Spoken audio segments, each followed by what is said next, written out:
नमस्कार, सरल टॉक में आप सभी का स्वागत है। लाखों विद्यार्थी हर साल यूपीएससी की तैयारी करते हैं और हर कोई सोचता है कि वो आईपीएस, आईएएस बने, लेकिन कुछ विरले ही होते हैं जो उस पद तक पहुंच पाते हैं। कई विद्यार्थियों के साथ समस्या होती है उनके परिवार की आर्थिक स्थिति को लेकर के, क्योंकि हर किसी के लिए संभव नहीं होता कि वो दिल्ली जाकर के यूपीएससी की तैयारी करे। हर किसी के लिए संभव नहीं होता कि वो कोचिंग लगाए और उसके बाद जो है तैयारी कर पाए। लेकिन वहीं कुछ ऐसे विद्यार्थी भी होते हैं जो बिना कोचिंग के भी सफल हो जाते हैं अपने इरादों की दम पर, जिनके लिए मायने नहीं रखती आर्थिक स्थिति। वो उन समस्याओं से लड़ते हैं, जूझते हैं और समस्याओं से लड़कर के अपने आप को मजबूत बनाते हैं और पहुंचते हैं उस पद तक। जी हाँ, आज हमारे स्टूडियो में एक ऐसी ही शख्सियत मौजूद है जो मूलतः उत्तर प्रदेश के रहने वाले हैं। 2012 बैच के आईएएस अनुराग वर्मा जी, जो कि वर्तमान समय में मुरैना शहर में कलेक्टर के पद पर पदस्थ हैं। अनुराग जी, बहुत बहुत स्वागत है आपका। Thank you. जैसा कि हम बात कर रहे हैं, सबसे पहले हमारा जो आज का विषय है वो यूपीएससी की तैयारी को लेकर के। सबसे पहले अनुराग जी, आपसे जानना चाहेंगे, जब विद्यार्थी 10वीं या 12वीं में होता है तो हिंदी मीडियम के अगर हम विद्यार्थियों की बात करें तो उन्हें पता भी नहीं होता कि आगे मुझे क्या करना है। क्या ऐसा आपके साथ हुआ या आपका लक्ष्य निर्धारित था कि मुझे इस दिशा में जाना है? निश्चित तौर पर जो आप बोल रहे हैं, नॉर्मल मिडिल क्लास फैमिली के साथ में जो समस्याएं आती हैं, वो समस्याएं मेरे साथ भी थी। 10th एंड 12th तक हमें भी नहीं पता था कि किस क्षेत्र में जाना है, क्योंकि उतनी ज़्यादा जागरूकता नहीं थी जी। धीरे धीरे जब चीज़ों को समझा, चीज़ों को जाना और उसके अकॉर्डिंग फिर डिसाइड किया कि नहीं, इस सेक्टर में जाना है और फिर उसकी तैयारी स्टार्ट की। जी। आमतौर पर होता है कि जब विद्यार्थी 10वीं 12वीं में होता है तो माता पिताओं की इच्छा के अनुरूप भी कई बार माता पिता बताते हैं कि आपको ये करना है और विद्यार्थी को पता नहीं होता, तो उनकी ही सोच के अनुसार चलता है। आपके साथ ऐसा कुछ रहा? नहीं, मेरे साथ इस मामले में थोड़ा लकी था कि फैमिली ने मुझे फुल फ्रीडम दिया था कि आपको जिस भी सेक्टर में जाना है, जो भी करना चाहते हैं वो करें जी। तो उसको लेकर के वैसा कोई प्रेशर नहीं था। लेकिन निश्चित तौर पर बहुत सारी फैमिलीज के साथ में ये होता है जी। कि मदर फादर बच्चों पे इम्पोज कर देंगे, नहीं आपको यही करना है, जी। जबकि वो एक बहुत गलत तरीका है। बच्चे का जिस चीज़ में इंटरेस्ट हो, बच्चे को उस क्षेत्र में जाने देना चाहिए, तभी वो अपना बेस्ट कर पाएगा। बिल्कुल। आमतौर पर जब हम पढ़ाई करते हैं, 12वीं पास करते हैं और यूपीएससी की जब बात आती है, अगर हम कहें तो हिंदी माध्यम के जो छात्र होते हैं विशेष रूप से, क्योंकि आप भी हिंदी माध्यम से हैं, तो ये समस्या आती है कि अंग्रेजी की एक समस्या आती है। विशेष रूप से लोगों को लगता है कि जो अंग्रेजी माध्यम के छात्र हैं वो ज्यादातर चयनित होते हैं बजाय हिंदी माध्यम के। इसको लेकर के आपका क्या अनुभव है? देखिए, माध्यम के सिलेक्शन में बाधक नहीं बनता है जी। आप जिस भी सेक्टर में, जिस भी भाषा में आपकी पकड़ अच्छी है, जिस भी भाषा में आपको लगता है कि अपनी फीलिंग को अच्छे से एक्सप्रेस कर सकते हो, आपको उस भाषा का चयन करना चाहिए और उसी में फिर आपका सिलेक्शन होता है। अभी चूंकि वर्तमान के दौर में इंग्लिश के सिलेक्शन ज़्यादा होता है, उसका रीज़न ये है कि इंग्लिश मीडियम से पढ़ने वाले लोग ज़्यादा आते हैं प्रिपरेशन में, जी। इससे उनका सिलेक्शन भी ज़्यादा होता है। जी। बाकी माध्यम कोई बाधा नहीं है। जी। आप जिस भी भाषा में अच्छा कर सकते हो, जिस भी भाषा में अपनी फीलिंग को अच्छे से एक्सप्रेस कर सकते हो, अपने थॉट्स को अच्छे से राइट कर सकते हो, आपको उस भाषा का चयन करना चाहिए। जी। आमतौर पर जैसा कि आपने कहा अभी चर्चा में कि भाषा जो है बाधक नहीं है किसी भी जो है परीक्षा में चयनित होने के लिए। आमतौर पर अगर हम पढ़ाई को लेकर के बात करें तो ऐसा आप मानते हैं कि इतने घंटे की पढ़ाई की जाए तो ही सफल होगा, या फिर खुद के अकॉर्डिंग आप कम समय में भी अगर रेगुलरली की अगर हम बात की जाए तो वो महत्वपूर्ण है? एक्चुअली इसका कोई साइंटिफिक रूल नहीं है कि जी। आप 24 घंटे 20 घंटे पढ़ाई करेंगे या 15 घंटे पढ़ाई करेंगे तभी सिलेक्शन होगा। जी। आप जितनी भी पढ़ाई करते हैं वो कितना इंटेंसिव है, जी। आपका कितना अपने जो आपका लक्ष्य है उससे कितना ओरिएंटेड होकर के कितना डेडिकेशन के साथ में करते हो, वो मैटर करता है। जी। समय सीमा मैटर नहीं करती है। बहुत सारे लोग ऐसे हैं जो 8-10 घंटे, या बहुत सारे लोग ऐसे हैं जो जॉब के साथ में भी करते हैं। जॉब के भी अपने रूल्स हैं, जॉब के भी अपने नॉर्म्स हैं, उनको उसको भी फॉलो करना होता है। उसके बाद जो बचे हुए समय में जो लोग तैयारी करते हैं वो भी सिलेक्ट होते हैं। बिल्कुल। तो मेन चीज़ डेडिकेशन है, ना कि टाइम। जी। जैसा कि आपने कहा कि मुख्य जो चीज़ है वो डेडिकेशन है। यहाँ पर हम बात करेंगे परिवार के सपोर्ट की। आप जिस परिवार से आते हैं, मध्यम परिवार से आते हैं, और एक मध्यम परिवार की अगर हम बात करें तो कई तरह की समस्याएं भी रहती हैं। परिवार का किस तरीके से एक सपोर्ट आपके साथ रहा? निश्चित तौर पर ये चूंकि एक बड़ी लड़ाई होती है, इसमें परिवार का सहयोग बहुत जरूरी है। जी। जैसे मैं भी 2 बार इंटरव्यू तक जा करके फिर वापस हुआ और सिलेक्शन नहीं हुआ। थर्ड अटेम्प्ट में फिर सिलेक्शन हुआ। तो उस टाइम पर जब आप फेल करते हो, उस टाइम पर जो हताशा होती है, उसमें फैमिली का सपोर्ट बहुत ज़रूरी होता है। जी। क्योंकि बहुत बार होता है, ऐसे भी होता है कुछ फैमिलीज में बोलते हैं अरे नहीं नहीं नहीं हो रहा था, कोई दूसरा ट्राई कर लो, किसी दूसरे एग्जाम में देख लो, जी और उससे फिर बच्चे डिमोटिवेटेड होते हैं। जी तो जो भी बच्चा करना चाहता है, आई सपोर्ट कि फैमिली को उसमें फुल सपोर्ट करना चाहिए। अगर वो फेल होता है तो उसको बताना चाहिए कि ठीक है फेल हुए, लेकिन आपने काफ़ी कुछ सीखा, अगले अटेम्प्ट में आप और अच्छे से तैयारी करके जाओगे, जी इससे सफल होंगे। जी। जैसा कि आपने लेकिन आमतौर पर जब विद्यार्थी परीक्षा देता है और एक या दो यूपीएससी में जो मूलतः समस्या आती है कि जो यूपीएससी को सोच करके ही तैयारी करते हैं, आप ऐसे विद्यार्थियों को क्या सजेस्ट करेंगे? आमतौर पर हम देखते हैं कि 4 ड्रॉप होते हैं, वो ड्रॉप ले लेता है और इस संकल्प ले लेता है मन में कि मैं दूसरी ना तो जॉब करूंगा ना मैं कोई तैयारी करूंगा, और ऐसे कई उदाहरण भरे पड़े हैं। ऐसे में समस्या क्या होती है कि वो यूपीएससी में भी नहीं हो पाते, कई विद्यार्थी कुछ पॉइंट से रुक गए, और ना ही वो किसी जॉब के पर्पज से रह जाते हैं। तो आप इसको लेकर के उन विद्यार्थियों को क्या सजेस्ट करना चाहेंगे? इसमें मेरा सजेशन यही है कि आपके पास एक सेकंड प्लान होना चाहिए, जी क्योंकि कंपटीशन बहुत ज़्यादा है। बिल्कुल। लगभग प्रीलिम्स का जो फॉर्म भरते हैं वो आज के टाइम पे 10 लाख के आसपास लोग भरते हैं। फाइनल सिलेक्शन 1,000 के आसपास लोगों का, और या तो उससे भी कम होता है। और अभी पिछले 3 4 5 सालों से 180 सिलेक्शन होता है आईएएस में। जी तो 10 लाख में से 180 का सिलेक्शन बहुत टफ प्रोसीजर है, जी बहुत ज़्यादा कंपटीशन है। तो बहुत सारे लोग ऐसे भी हैं जो टैलेंटेड हैं बट नहीं हो पाते हैं। जी तो उनको अपना एक सेकंड ऑप्शन भी रखना चाहिए, अदरवाइज फिर आगे चल के प्रॉब्लम आती है, क्योंकि फिर फ्यूचर में आप कुछ करने की सिचुएशन में नहीं होते हो जब तक आप इसके अटेम्प्ट खत्म होते हैं, आपकी एज हो चुकी होती है। इसे एक सेकंड ऑप्शन हमेशा रखना चाहिए। बिल्कुल। जैसा कि आपने कहा कि बी प्लान हमेशा होना चाहिए। अगर बात करें कोचिंग के अनुभव को लेकर के, दिल्ली की फीस बहुत ज़्यादा है, हर विद्यार्थी के लिए संभव भी नहीं होता कि मुरैना से वो दिल्ली जा पाए या इंदौर जा पाए, जिसकी सक्षमता होती है परिवार की, वो जा पाता है। आपका अनुभव क्या कहता है, क्या बिना कोचिंग संस्थान के रेगुलर अगर विद्यार्थी पढ़ना चाहे तो तैयारी कर सकता है? बिल्कुल कर सकता है। मैं खुद भी बिना कोचिंग के ही मेरा सिलेक्शन हुआ था। जी और मैं सभी से ये कहना चाहूँगा जो भी इस प्रोग्राम को देख पा रहे हैं या सुन पा रहे हैं, कोचिंग कभी भी आपका सिलेक्शन नहीं कराती है। जी कोचिंग आपके सिलेक्शन में सहयोग करती है। जी बहुत सारे लोग हैं जो सक्षम हैं जो कोचिंग करते हैं, लेकिन ऐसा नहीं है कि जो हर इंसान कोचिंग करता है तो सबका सिलेक्शन हो ही जाता है। जी बहुत सारे लोग हैं जो बिना कोचिंग के भी सेलेक्ट होते हैं। कोचिंग के नोट्स सभी जगह अवेलेबल हैं, अभी के टाइम पर तो ऑनलाइन चीज़ें अवेलेबल हैं, तो आपको नोट्स सभी जगह मिल जाता है। जी जो कोचिंग से सीखने वाली चीज़ें हैं वो आपको ऑनलाइन में मिल जाती हैं। बाकी चीज़ें हैं जो आपका अपना ज्ञान है, जो आपकी अपनी पर्सनालिटी है, जो आपकी अपनी थिंकिंग है, सिलेक्शन आपका वही कराता है। बिल्कुल। जैसा कि अभी आपने कहा कि ऑनलाइन अभी कई चीज़ें अवेलेबल हैं, जब से कोरोना का समय आया है, ऑनलाइन का महत्व तो हर क्षेत्र में बढ़ गया है। ऐसी-ऐसी जगह कि जहाँ ऑनलाइन का उपयोग नहीं था, वो करने लगे हैं। आने वाले समय की अगर हम बात करें, तो ऑनलाइन के माध्यम से शिक्षा की प्रणाली को आप किस तरीके से देखते हैं कि ऑनलाइन फ्रेंडली होना बहुत ज़रूरी है?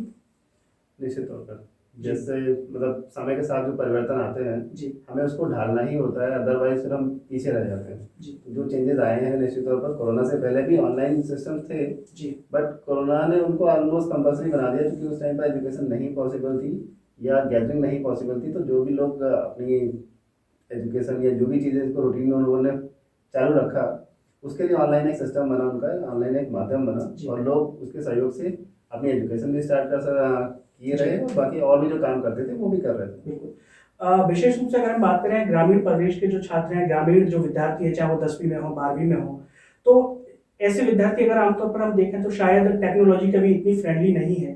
क्या आप कहेंगे कि किस तरीके से जो ग्रामीण विद्यार्थी हैं, वो किस तरीके से अपने आप को टेक्निक के जो फ्रेंडली बनाएं, जिससे उन्हें आगे आने वाली किसी भी परीक्षा में, चाहे वो यूपीएससी हो, एमपीएससी हो या व्यापम की कई एग्जाम्स हो, उनमें समस्या ना आए? अभी के टाइम पर चूंकि इंटरनेट बहुत सस्ता हो चुका है, जी एंड्रॉयड मोबाइल भी बहुत सस्ते हो चुके हैं, तो उसके माध्यम से जो भी अगर करना चाहता है तो लोग कर लेते हैं जी और उसका अरेंज कर सकते हैं। अदरवाइज नहीं तो गांव में किसी न किसी के पास मिल जाता है, उनके माध्यम से कर सकते हैं, या फिर ऑफलाइन नोट्स खरीदे जा सकते हैं, उनके माध्यम से कर सकते हैं। जी तो अगर हम करना चाहते हैं तो फिर रास्ते निकल आते हैं। रास्ते निकल आते, बिल्कुल। आपने जो है सरकारी स्कूल से पढ़ाई की है, और आज के अगर समय की हम बात करें तो समाज में एक चीज प्रमुखता के साथ देखी जा रही है कि माता पिताओं में भी कंपटीशन है, और वो कंपटीशन इस बात को लेकर के है कि मेरा बच्चा तो प्राइवेट स्कूल में जा रहा है। अब उस कंपटीशन में दिक्कत ये होती है कि जिसकी सक्षमता नहीं है और वो किसी का रिश्तेदार है, उसे भी पढ़ाना है वरना नाम खराब हो जाएगा। इस सोच को लेकर के, क्योंकि ये बेहद महत्वपूर्ण है, क्या कहेंगे कि प्राइवेट में बच्चा पढ़ लेगा तो वो आईएएस आईपीएस बन ही जाएगा, और सरकारी में पढ़ेगा तो नहीं बन पाएगा, क्योंकि ये बेहद महत्वपूर्ण है। नहीं, ऐसा कुछ भी नहीं है कि प्राइवेट में पढ़ेगा तो बन ही जाएगा, जी सरकारी में पढ़ेगा तो नहीं बनेगा। जी मैं फिर से यहाँ पर बोलना चाहूँगा कि बच्चे की अपनी बौद्धिक क्षमता होती है, एक उसका डेडिकेशन होता है, एक उसका कमिटमेंट होता है किसी भी चीज़ को लेकर के, चाहे वो प्राइवेट से पढ़ा है सरकारी से पढ़ा है। बिल्कुल। निश्चित तौर पर चूंकि पहले इतने प्राइवेट स्कूल्स नहीं थे, सरकारी स्कूलों का लेवल काफ़ी अच्छा था। इवन मैं एमपी में जो उत्कृष्ट विद्यालय होते हैं, ऐसे ही यूपी में गवर्नमेंट इंटर कॉलेज होते हैं, जी उन स्कूल्स में पहले एंट्रेंस टेस्ट होता था। जी और जिन लोगों का नहीं होता था तो कुछ जो बैकडोर से सोर्स से या जो कोटे की सीटें होती थी जी किसी भी कैटेगरी में, उसमें लोग आते थे, जी उससे लोग मेरिट में भी निकलते थे। तो उस टाइम का लेवल काफ़ी अच्छा था, हमें उस लेवल में सुधार की ज़रूरत है। बट ऐसा बिल्कुल भी नहीं है कि प्राइवेट में पढ़ेंगे हमारा तभी सिलेक्शन होगा। अभी बहुत सारे लोग ऐसे हैं जो गवर्नमेंट स्कूलों से पढ़ के आते हैं और सिलेक्शन लेते हैं। बिल्कुल। अनुराग जी, जानना चाहेंगे, जब विद्यार्थी तैयारी कर रहा होता है तो उस समय वो अपने आप को जोश से भरने के लिए, क्योंकि हर व्यक्ति का माध्यम अलग होता है, कोई मोटिवेशनल वीडियो देखता है तो कोई ये महसूस करता है कि मैं बन जाऊंगा तो लाल बत्ती की गाड़ी में घूमूंगा, या किसी कलेक्टर के बंगले को देखना, मतलब ये आमतौर पर विद्यार्थियों में ये चीज होती है, सामने उनकी तस्वीर लगाना या अपने आप को जोश से मोटिवेट करने के लिए। लेकिन आमतौर पर जब वो चीज हम अचीव कर लेते हैं, जैसे आईएएस बन गए, आप भी उस पद पर हैं, क्या लगता है उसके बाद आईएएस बन जाते हैं, विद्यार्थी जीवन में जो हमारी सोच होती है वो बदल जाती है कि ऐसा कुछ नहीं होता, सब नॉर्मल एक तरीके से रहता है, क्या? बिल्कुल सही बात है।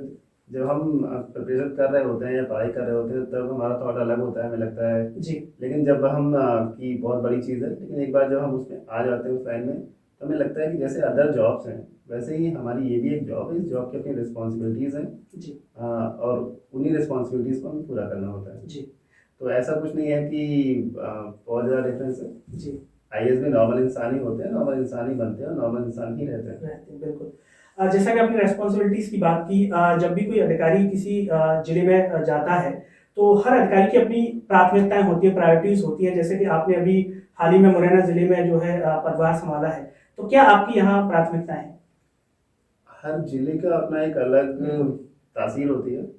मुरैना का ये अपने अलग रिक्वायरमेंट्स है, यहाँ का डेवलपमेंट, यहाँ की रिक्वायरमेंट्स है। जी क्योंकि इंडस्ट्रीज हैं लेवल उतनी डेवलप नहीं है, तो यहाँ के लोगों के लिए रोजगार के अवसर उपलब्ध कराना, जी खेती को और आगे बढ़ाना, और जो यहाँ की इमेज है, जी क्योंकि प्रीवियस में जो इमेज थी वो निगेटिव थी, जी उस नेगेटिव इमेज को बदल के पॉजिटिव की तरफ ले जाना, जी यही प्रायोरिटीज है। बिल्कुल। जैसा कि आपने इमेज की बात की, चंबल की एक इमेज और है, हालांकि अगर हम कमी की बात करें तो शायद थोड़े से पहले कम हुई हो, महिलाओं या बच्चियों को लेकर के शिक्षा के क्षेत्र में।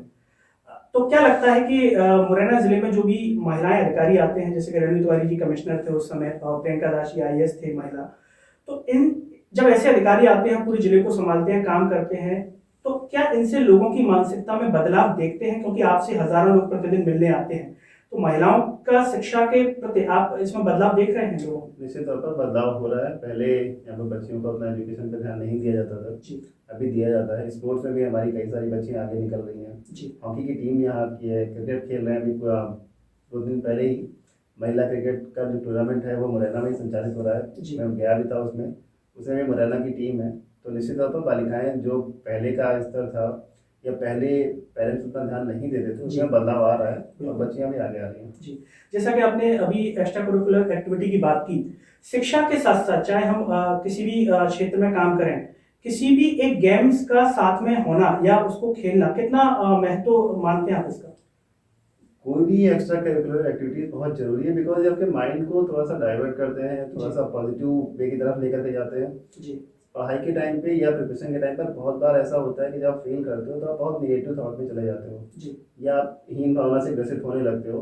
उस टाइम पर आपकी ये जो एक्टिविटीज़ है ये आपके अंदर एक पॉजिटिव एनर्जी भरती है, जी आपके माइंड को उस निराशा से बाहर निकालते हैं और फिर से एक नई ऊर्जा के साथ में उसका प्रयत्न करने के लिए प्रेरित करते हैं। जी।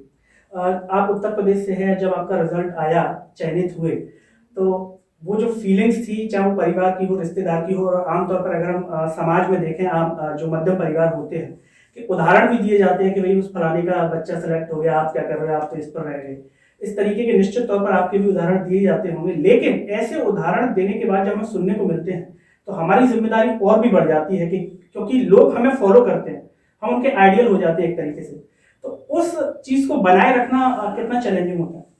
निश्चित तौर पर आप जब किसी मध्यम वर्गीय या ऐसी जगहों से निकल के आते हो जहाँ पर बहुत ज़्यादा लोग नहीं हैं इन सर्विसेज में या इस लेवल पर, तो वहाँ पर आप की जिम्मेदारी और बढ़ जाती है, क्योंकि लोगों के लिए आप एक मोटिवेशन होते हो और वो आपकी पर्सनालिटी से देख के सीखते हैं। जिससे जिम्मेदारी, जब आपको जिम्मेदारी मिलती है तो वो और बढ़ जाती है, क्योंकि ऐसा ना हो कि आपके जी। किन्हीं चीज़ों से लोगों को लगे या कुछ नेगेटिव फील हो, तो इसलिए खुद को मेंटेन रखना और एक इमेज को और अपने काम के माध्यम से लोगों को मैसेज देना वो बहुत ज़रूरी होता है। जी।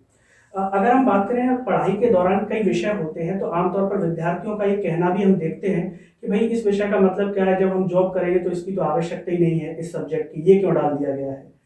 तो प्रैक्टिकली काम करना और थ्योरेटिकली कितना दोनों में अंतर है, और क्या उन चीज़ों को जो हम थ्योरेटिकली स्टडी कर रहे हैं उनकी प्रैक्टिकली लाइफ में ज़रूरत पड़ती है? एक्चुअली पढ़ाई हम इसलिए नहीं करते हैं कि उससे हमें जॉब मिलेगी। पढ़ाई से आपका एक पर्सनालिटी, एक माइंड डेवलप होता है, जी। जो कि आगे चल के जब आप सर्विस में होते हो और आपको डिसीजंस लेने होते हैं या किसी चीज़ की प्लानिंग करनी होती है, तो उस समय जो आपने पढ़ाई की थी, जो आपने सोसाइटी को समझा था, उसके अकॉर्डिंग फिर आप चीज़ों में डिसीजन ले पाते हो। या कभी प्रीवियस टाइम में अगर मैं एग्जांपल दूँ, जब हम हिस्ट्री पढ़ते हैं, जी। बहुत बार लोगों को ये लगता है कि हिस्ट्री पढ़ रहे हैं, क्यों, जो बीत गया वो तो हो गया। जी। बट पहले भी बहुत सारी चीज़ें हुई हैं, उस पर कुछ गलतियाँ होती हैं, जिसके कारण कुछ प्रोजेक्ट्स फेल हो जाते हैं। बिल्कुल। अगर हम उनकी स्टडी करते हैं तो फिर आगे जो हम उन चीज़ों को लागू कर रहे होते हैं, तो जो कमियां थी उनको हम दूर करने का प्रयास करते हैं, जिससे सक्सेस मिलती है। बिल्कुल। तो पढ़ाई का कोई भी एंगल हो, कोई भी सब्जेक्ट हो, वो निश्चित तौर पर आपको भविष्य में काम आता है। तो ऐसा नहीं है कि कुछ भी पढ़ना यूजलेस है। बिल्कुल।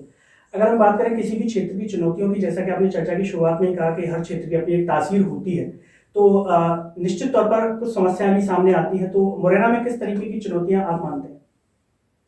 मुरैना में अभी डेवलपमेंट को लेकर के बहुत ज़्यादा जी।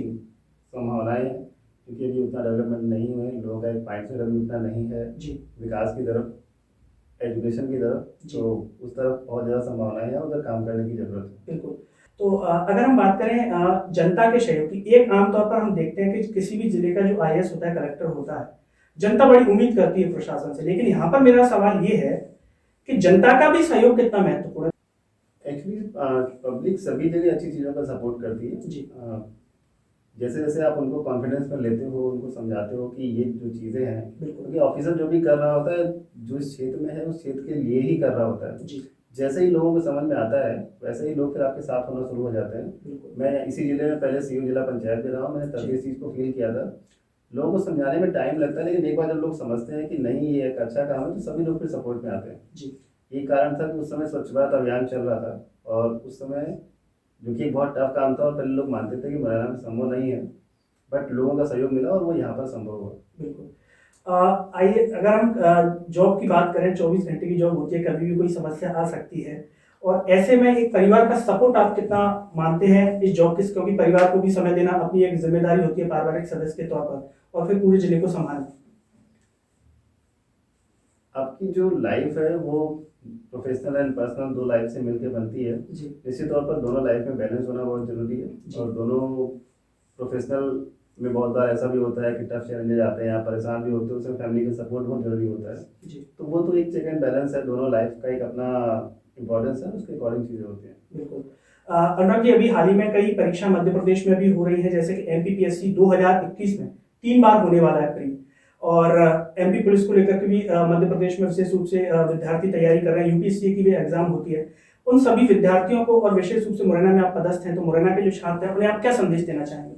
मैं सभी बच्चों को और जो इन प्रतियोगिताओं में बैठने वाले हैं उन सभी को यही संदेश देना चाहता हूँ कि आप अपना बेस्ट करिए, कोशिश करिए कि फर्स्ट अटेम्प्ट में जितना जल्दी आप सिलेक्शन ले सकते हो, कि जितना डिले होता है उतना एक नेगेटिव अप्रोच भी आता है, बट अनसक्सेस से या अगर आप फेल होते हो तो उससे घबराने की जरूरत नहीं है।